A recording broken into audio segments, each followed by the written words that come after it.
Hello everyone. যেটো আপোনাৰ 22 ছেপ্টেম্বৰ বা 25 ছেপ্টেম্বৰ ভিতৰত এক্সামটো হ'বলগীয়া আছিল আপোনালোকৰ সেই এক্সামটো ৰিশেডিউলিং হৈ গ'ল কম্পিউটাৰ CBT এক্সাম আপোনালোকৰ ইয়াত কৰা আছে 6, 8, 9 and 10 আপোনালোকে CBT এক্সামটো শিডিউল কৰা হ'ল আৰু আপোনাৰ the link for downloading admit card will be published shortly in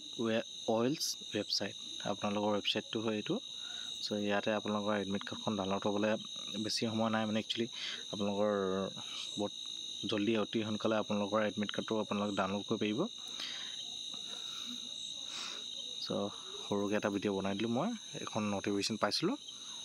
so আশা কৰিছোঁ আপোনালোকৰ সবৰ কম সিলেবাস অলমোস্ট কমপ্লিট হৈ গৈছে চাগে সো বেষ্ট অফ লাক ভালকৈ এক্সামটো দিব